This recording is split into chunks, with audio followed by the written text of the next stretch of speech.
ये क्या कह रहा है? हर टाइम ब्लॉग बनाते रहते हो, क्या कह रहा है? फिर से बोल। हर टाइम ब्लॉग बनाते रहते हो। देख तो बनाना तो पड़ेगा ना यार ब्लॉग। देखिए हम सबने भी खाना खा लिया है। अब ऊपर चल के देखते हैं शादी वगैरह क्या हो रहा है, शादी वगैरह कैसे हो रही है।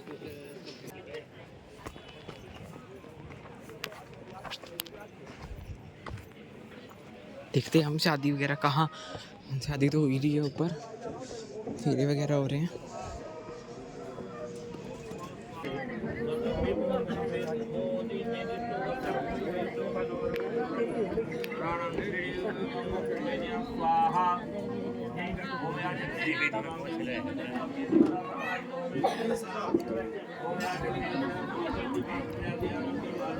देखिए ये अब बैठ गए हैं इकट्ठे,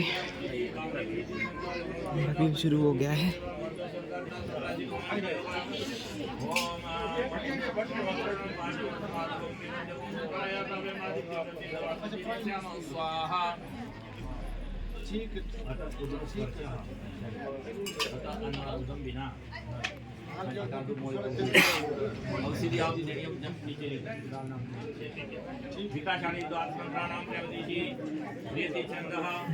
तो चलता ही रहेगा, थोड़ी देर बाद दिखाते हैं हमको।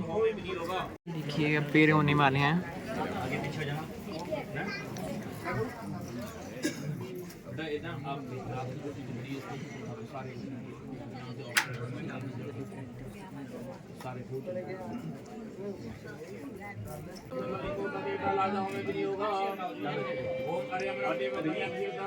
फेरे हो रहे हैं, अभी तो कुछ रस्म हो रही है। आई थिंक पहले ले आया तो फोन।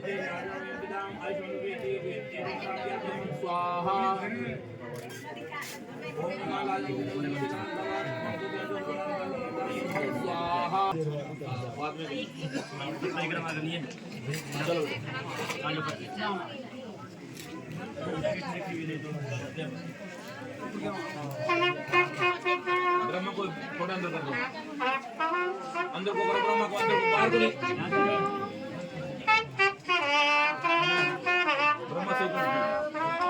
देखिए फेरे होने शुरू हो गए हैं। 7 फेरे जो हैं 7 जन्मों के लिए जुड़ रहे हैं दूल्हा दुल्हन।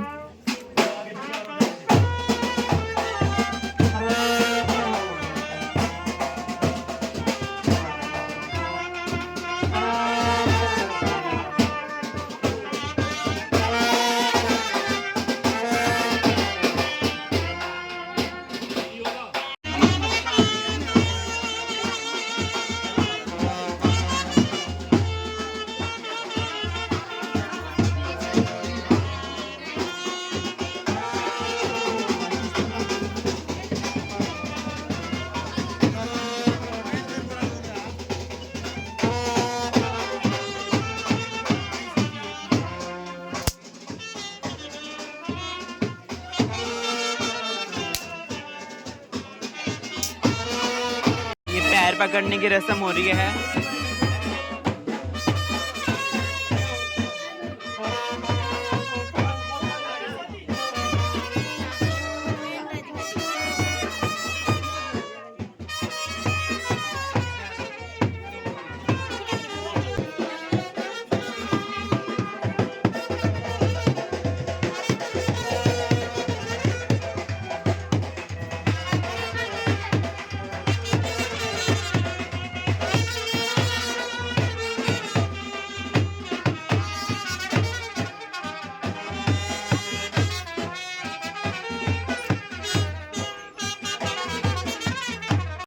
देखिए अब लाड़े का जो मुंह है, दूल्हा चेहरा है वो खुल रहा है। दुल्हन की जो मम्मी है वो लाड़े का चेहरा खोल रही हैं।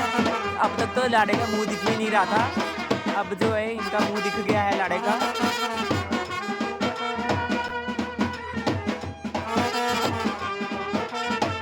ये भी एक रस्म है, दुल्हन की जो मम्मी होती है वो लाड़े का मुंह खोलती है, मुंह नहीं चेहरा खोलती है।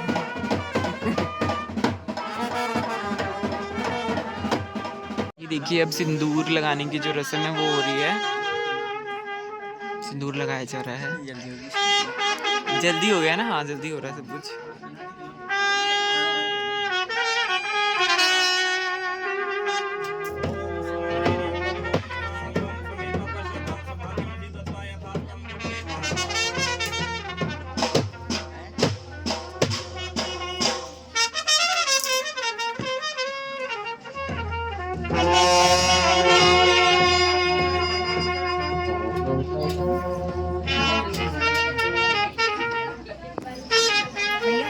लगा पीछे से।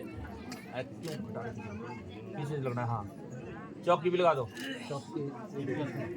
ये बांधो गले में। तुम बांधो बेटा, बिटिया इसको अंदर से बांधो।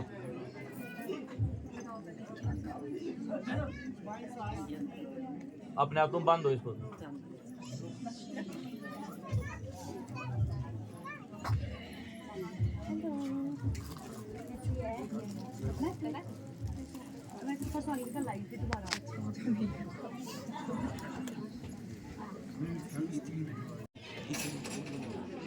ऐसे तुम सेल्फी ऐसे लेते हो पता नहीं। और यहाँ जो बोलना तो ये देखिए यहाँ पे मंगलसूत्र वगैरह सिंदूर वगैरह जो है वो लगा दिया है।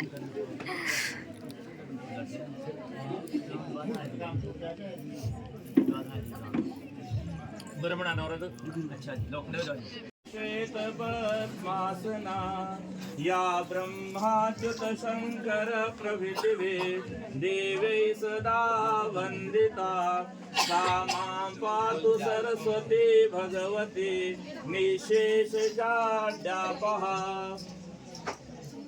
यहाँ के सभी ग्राम स्थान देवताओं की वंदना करते हुए श्रद्धेय कन्या पक्षीय पुरोहित जी, यहाँ पर बैठा विद्युत समाज और मेरे सामने विराजमान लक्ष्मी नारायण स्वरूपी वर और बंधु, जिनका स्वरूप बिटिया का स्वरूप लक्ष्मी का है और वर का स्वरूप नारायण का है। विशेष करके आप दोनों को ये कहना चाहूँगा बेटा, आप परम सौभाग्यशाली है। आप इस घोर समय में भी इस तरह से आपका ये ब्रह्म विधि से जो विवाह हुआ है, इसका बहुत बड़ा महत्व है। आज भौतिकवाद का साया हमारे ऊपर ऐसे छाया है कि हमने इन बातों को छोड़ दिया है। यहाँ ऐसा बोला मत बैठ। काम को जल्दी करो, इस काम को जल्दी करो, चाहे वो तेल लापन है, चाहे वो गणेश पूजा स्थापन है। कल देख रहा था मैं, जब गणेश पूजा की स्थापना हो रही थी तो डीजे इतने जोर से धड़क रहा था, ऐसे कर रहा था बन के ऐसा कुछ हमारा वातावरण है। हमने अपनी संस्कृति को भुला दिया है। यदि आप अपने सनातन को मानते हैं, हिंदू धर्म को मानते हैं, तो आओ इस जगह में आओ, इन बातों को जानने की कोशिश करो। आज से हजारों वर्ष पहले मनु भगवान ने कहा था, एतद् देश पुरुषोत्तस्य काशात् अग्र जन्मना स्वं समचरित्रं शिक्षेरन् पृथ्व्यां सर्वमानवा। अरे दुनिया वालों, अगर जीने का सलीका सीखना है तो भारत की संस्कृति से सीखना, यहाँ के एक एक पुरुष के जीवन के चरित्र से सीखना। ये ब्रह्म विधि का विवाह है जो आपका हुआ है, इसका वर्णन आता है। शास्त्र कहते हैं कि 21 पीढ़ियां तर जाया करती है इससे होने वाली संतानों से। लेकिन आज पाश्चात्य शिक्षा प्रणाली के कारण हमने इन बातों को छोड़ दिया है। खाना पीना मौज मस्ती करना ही हमारा जो है जीवन नहीं है। ये जीवन मनुष्य जीवन मुक्ति के लिए है। धर्म अर्थ काम मोक्ष, ये 4 पुरुषार्थ, 4 करणीय कर्तव्य मनुष्य के लिए बेटा। और यही 4 परिक्रमाएं आपने की हैं। मैंने पहले भी संकेत दिया था, धर्म अर्थ काम में हमेशा इसको आगे रखना, धर्म के काम में हमेशा आगे रखना। धन संचय के बिना भी जीवन नहीं चलता। धर्म से वो धन कमाएं, न्याय से हम धन कमाएं और उससे काम वासना हो। बिना काम वासना के जीवन पूरा नहीं होगा। काम सुख भोग भी चाहिए, गाड़ी बंगला भी चाहिए, चाहिए, लेकिन इसको हर जगह आगे रखना। लेकिन चौथे बार जो है बिटिया ने क्या बोला, तुभे मगरे परमंत सूर्या, मोक्ष जो है बिना पति के बिटिया का नहीं होगा। आपने यहाँ जो क्रियाकलाप इस बेटी पर किया उसका वर्णन करना चाहूँगा। सबसे पहले आप लोगों की 3 पुश्तों की संकल्प में आज कुछ या कुछ मैं दोष तो नहीं दूंगा, पंडित लोगों को जब भी संकल्प होने लगता है तो एकदम बाजा बजने लग जाता है। संकल्प में तो पूरी धरा के यहाँ जो एकादश रुद्र हैं, द्वादश आदित्य हैं, 8 वसु हैं, जितनी नदियाँ हैं, जितने हमारे पर्वत हैं, जितने हमारे तीर्थ स्थान है, सबका उच्चारण ऐसा शास्त्र कहते हैं कि इनको सुनने मात्र से पुण्य हो जाया करता है। मैं उन पराशर जी की बात एक बार सुन रहा था तो वो कह रहे थे, मैं अमेरिका में कैसे शादी में था तो वहाँ लगभग 200 आदमी से विवाह यज्ञ में थे और हर आदमी स्वस्ति वाचन कर रहा था। ये अमेरिका की बात है, वहाँ जो हिंदू संप्रदाय रहता है हर आदमी स्वस्ति वाचन कर रहा था। इतनी बुरी बात है कि हम चलो पंडित लोगों ने तो किया जो भी कुछ किया, लेकिन हमें कोई भी उसका महत्व का पता नहीं क्या है।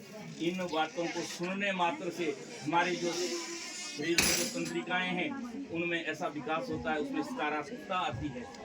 जो हम नकारात्मक सोच हम रखते हैं, जो हम बुरा ही बुरा सोचते हैं, जो स्वार्थ परायणता हमारे अंदर है, ये सारी इस कारण से, क्योंकि हमने अपनी संस्कृति को छोड़ करके हम पाश्चात्य सभ्यता की ओर हम सुख वहाँ ढूंढ रहे हैं, जबकि वहाँ के हजारों लोग हमारे देश में सुख पाने के लिए, सुख नहीं शांति पाने के लिए। बेटा सुख तो इंद्रियों को होता है, सुख मैंने अच्छा, पाव मैंने इंद्रियां। जो इंद्रियों को अच्छा लगता है उसको सुख बोलते हैं। इसमें तो परमानंद की प्राप्ति होती है, आनंद की प्राप्ति होती है। आनंद का कोई भी विपर्य नहीं है, और आनंद देने में है, आनंद लेने में नहीं है। तो आपका संकल्प में जो युगों का, जब से ये सृष्टि पैदा हुई तब से लेकर आज तक का वर्णन किया गया, 3 पीढ़ियों से जोड़ा गया, गोत्र को बदला गया, एग्रीमेंट जैसे बनते ना फादर्स ने, यहाँ तो परदादे का भी नाम लिया गया, इतना गठबंधन आपका हुआ है। फिर आपने हवन किया प्रकृति के सभी देवता, क्योंकि देवता के बिना यह धरा नहीं है। देवाधीनम जगत सर्वम, सारा ये धरा, सारा जो चलायमान ये संसार ये देवताओं के अधीन है, ग्रहों के अधीन है, देवताओं के अधीन है। बिना उनके पत्ता भी नहीं हिल सकता। बेटा थोड़ा कर्म जगत सर्वम, वो सारा संसार देवताओं के अधीन है। ते देवा मंत्राधीना, और देवता मंत्रों के अधीन है। ते मंत्रा ब्राह्मणाधीना तस्मात् ब्राह्मण देवता। मैं ब्राह्मण इसलिए बोल रहा हूँ, यहाँ जो आहुतियाँ डाली गई ये अनुभव करने की बात होती है बेटा, ये औपचारिकताएं नहीं है। वो देवता ग्रहण कर रहे हैं और हमारे पर कृपा बरसा रहे हैं, ये अनुभव की बातें हैं। सामने नहीं दिखेगा कुछ नहीं कि जैसे भाई कोई चमत्कार करना है, चमत्कार नहीं होता, लेकिन ऐसा अनुभव करना चाहिए। जो शास्त्रों में बात लिखी है इसको हमेशा मानना चाहिए। इसमें झूठ लिखने की जरूरत नहीं है। हजारों वर्षों ऋषियों ने तपस्याएं की, हजारों वर्षों की तपस्या से जो बात लिखी है पूर्ण अनुभूत बातें इसमें है। यहाँ जो है वो सच है, झूठ उसमें देश मात्र भी नहीं है। फिर आपने प्रकृति के सारी देवताओं को आहुतियां दी, अग्नि को पर्वतों का अधिपति, रूपों का अधिपति, और अंत में कन्या द्वारा जो है, कन्या आगे होकर के जो है आहुतियां डालती है। मैं आपके वंश की वृद्धि के लिए, मेरी ज्ञाति, मेरा जाति, मेरा ये कुल वंश आगे बढ़े, इसके लिए दे रहा हूँ। उसका भी बड़ा महत्व है बेटा। धान की ही खिले क्यों है, बाकी कुछ नहीं। यहाँ घी की आहुतियां डाली गई और धान की खिले क्यों। कन्या का जीवन ऐसा है बच्चों, जैसे धान का पौधा उगाया कहीं जाता है और रोपा उसे कहीं जाता है। ठीक इसी तरह से आपका भी जीवन है। आप इस वंश में पैदा हुई और जाकर के आपकी वृद्धि जो है किसी और वंश में आगे होने वाली है। ये सारे क्रियाकलाप आपने किए। फिर शास्त्र की व्यवस्था है, शास्त्र कहता है या कानून भी कहता है, एक बार एक ऐसी शादी हुई थी कि भी उसमें थोड़ा झगड़ा था, तो वकीलों ने बिना सप्तपदी की भाव पूरा नहीं होता। जो सप्तपदी आपने की, एक विष्णु एक ऋषि विष्णु स्वामी, यहाँ कुछ बातें कही गई है, उनको मैं कहना चाहूंगा आपके सामने। वर कहता है, स्त्रीणाम स्थिति वाम पार्श्वे कथम त्वं दक्षिणे स्थिता, मया विवाहिता दत्ता तव पित्रा तिज बंधुभे, उदिष्ट वाम भागम मे पत्नी भावम भज प्रिये, यत् किंचित् तव चिन्ते अस्ति तद्वदस्व ममाग्रत। ये प्राण प्रिय, स्त्री की जो स्थिति है बाएं भाग में है, आप दक्षिण में बैठी हैं, आपके बंधुओं द्वारा मुझे दिया गया है, उठो मेरे बाएं भाग में आओ। यदि आपके मन में कुछ बात है तो पहले कृपा करें। अब कन्या के साथ वाक्य है, सुनना क्या कहती है कन्या। इस बेटी को वो घर मिलना चाहिए जितना शानदार हो, ना पा रहा हो, कुछ ना हो, कुछ काम ना करने को। अब तो यहाँ तक आगे के बुजुर्ग भी नहीं होने चाहिए। बेटा ये विडम्बना है आज, मतलब ये चिंतनीय विषय। इन बातों पर तो हंसना नहीं, रोना आना चाहिए। इतनी बुरी बात है, क्योंकि वेद कहते हैं कुर्वन्नि वे कर्माणि, ऐ परमात्मा यहाँ कर्म करते हुए ही मैं 100 साल तक जीऊं, ना अन्यथा ही तो अस्ति, इससे अलावा कोई चारा नहीं है। इसके अलावा चारा हुआ फिर 24 घंटे फोन में लगे रहे और जरूर बातें करते रहे, जो दुनिया भर का बुराइयां हैं उसको ग्रहण करते रहे। इसलिए कर्मशील बनना चाहिए बेटा। ये कह रहे श्लोक कह रहा है, मैं सब कार्यों को यथासंभव करूंगी और आपके भाई बंधुओं को, बड़ों का सम्मान और छोटों के साथ स्नेह का व्यवहार रखूंगी। वही गृहिणी का पद प्राप्त करती है बेटा, जो बड़ों का आदर और छोटों से स्नेह। दूसरे वचन में कह रही है, मेरे माँ बाप ने मुझे दुख से पाला है और आज गदला पानी देकर के मुझे समर्पित किया है। पुरोहित, गुरु, प्राज्ञ, जो विद्वत समाज यहाँ बैठा है, इसके समागम में जो है मुझे आपको समर्पित किया है। मेरी जाति अलग हो गई, मेरा गोत्र अलग हो गया और मेरा नाम कुल सब कुछ आपके साथ जुड़ गया।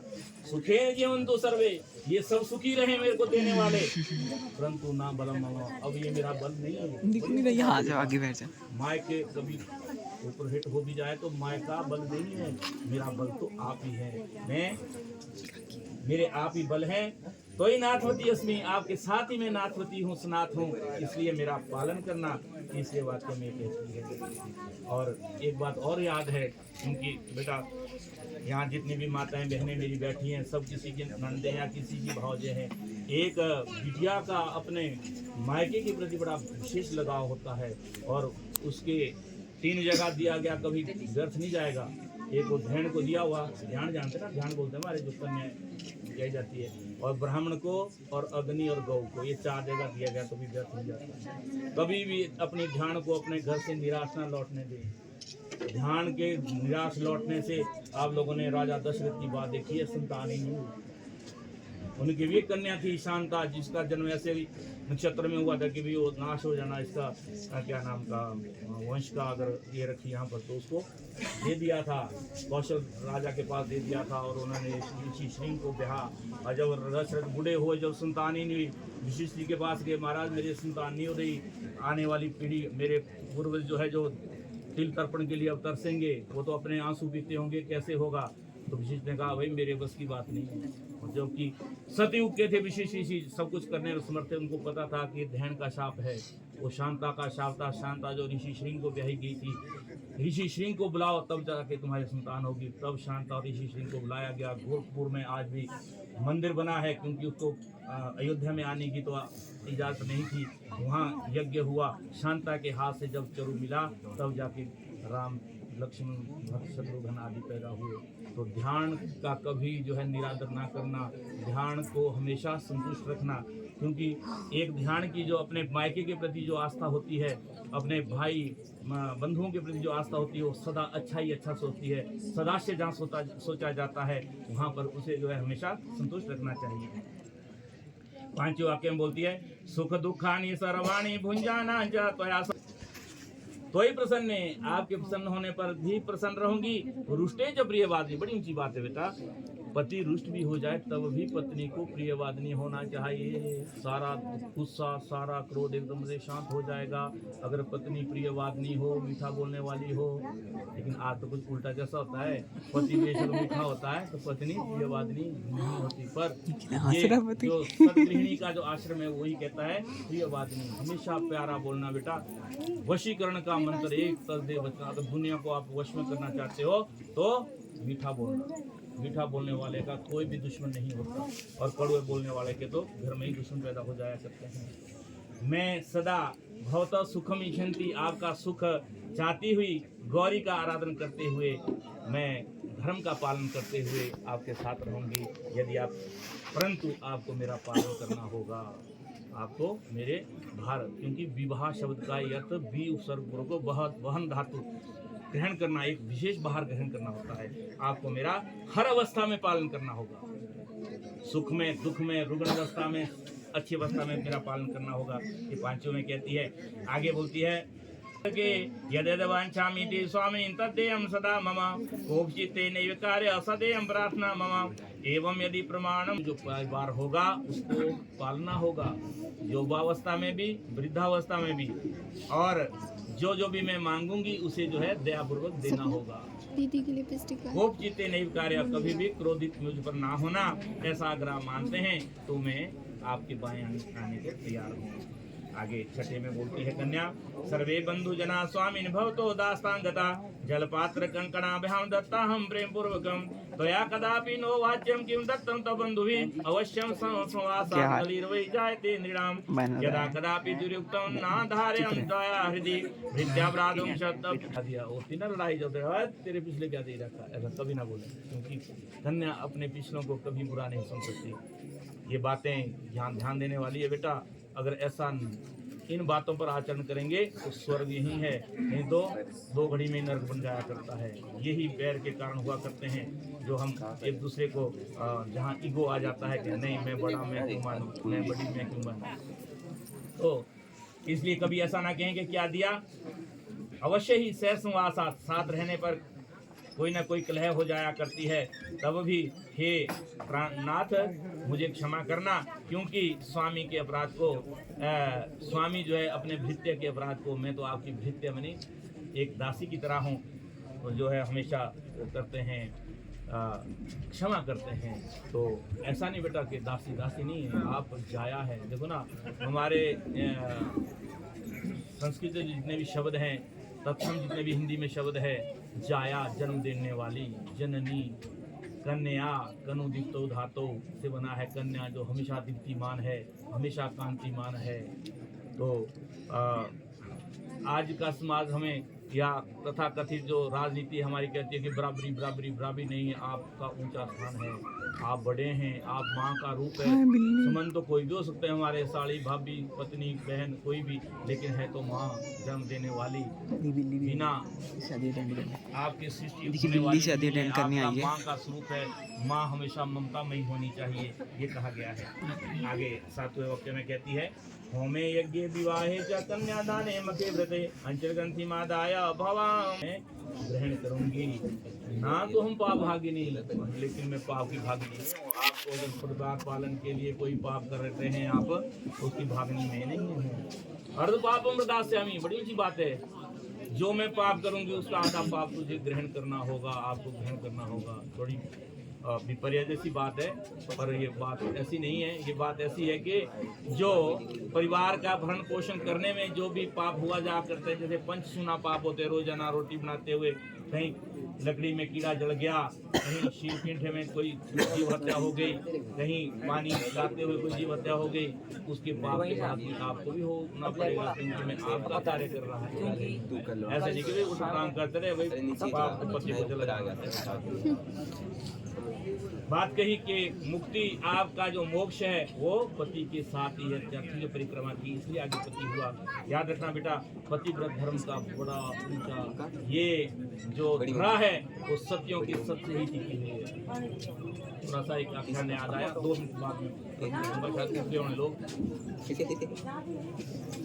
एक ब्राह्मण था शांडिल नाम का, और पूर्व जन्म के कारण उसकी फोड़ हो गई, फोड़ी बन गया बेचारा, और फोड़ हो गई। उसकी पत्नी शैव्या जो उसकी सेवा करती थी, पतिव्रता थी, सती धर्म का पालन करने वाली थी,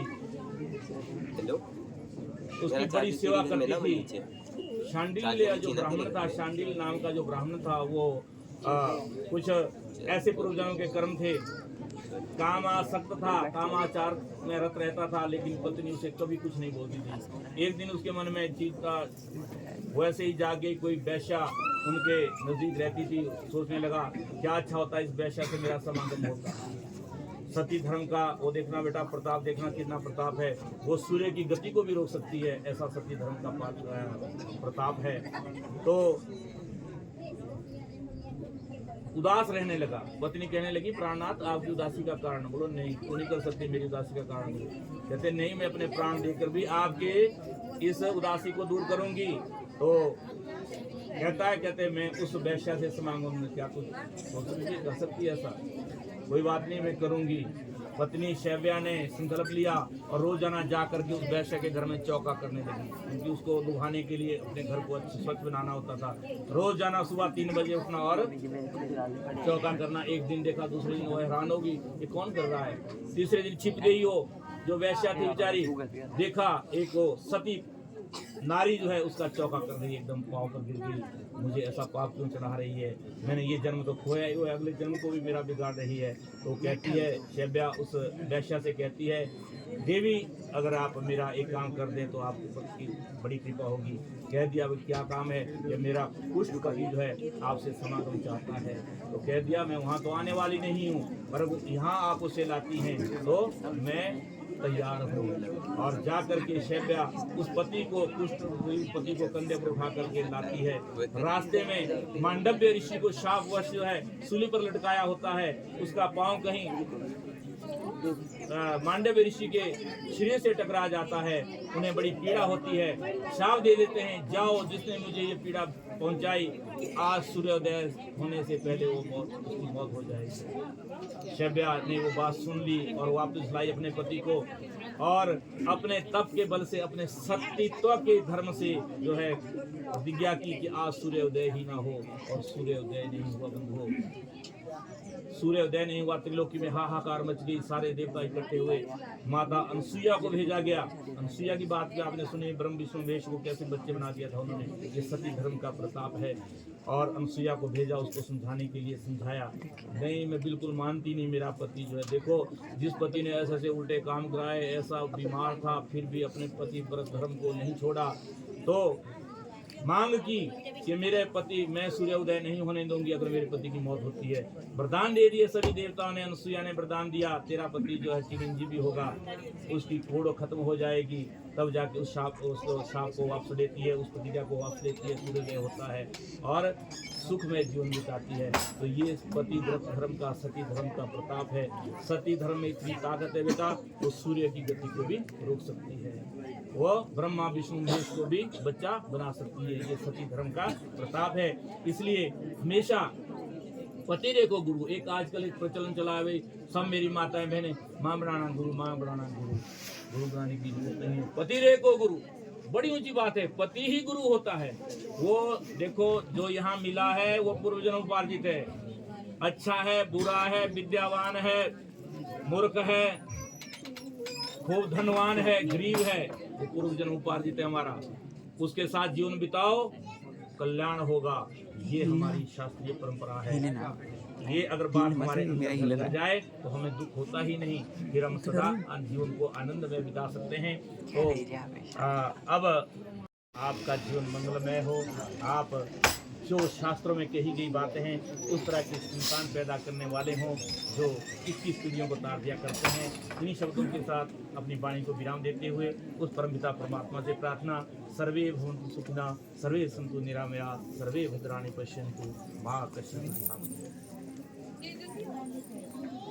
दक्षिणा करने की रस्म हो रही है। दुल्हन की जो बहन है वो कर रही है।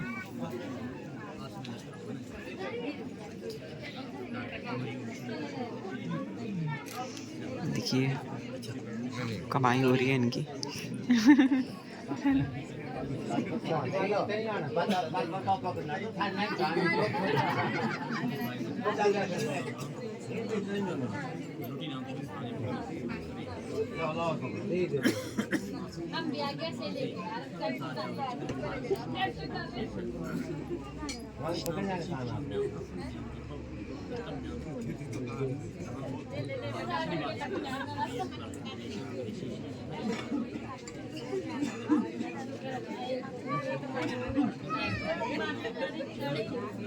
चलो भाई हो गया, शादी जो है वो हो चुकी है। भाई करिए, अब क्या कहते हैं, थोड़ी बहुत जो रस्में बची हैं वो कर रहे हैं। और बाद की शादी जो बड़ा मस्त रही, ठीक रही। धाम वगैरह तो हमने खा ली, अभी और खानी है। सुबह की तो खा लिया खाना, अब शाम दिन के टाइम का भी खाना खाना। यहाँ पे ठंड है, इसलिए मैंने क्या कहते हैं जैकेट बाहर रखी है। देखिए हाँ हंस रही है, देखिए। तो हो चुका है। इसके बाद धाम खाएंगे। आपको पता है यहाँ पे जो धाम है वो क्या कहते हैं, गाँव के लोग ही जो है बनाते हैं। हर एक घर से एक आदमी और एक औरत जो है वो शादी वाले घर में काम करते हैं। कैटरिंग वगैरह यहाँ पे ऐसा कुछ नहीं देखने को मिलता, क्योंकि जो हिमाचल में जो है वो धाम का सिस्टम है, तो इसलिए जो धाम है वो घर वाले ही बनाते हैं जहाँ पे शादी होती है।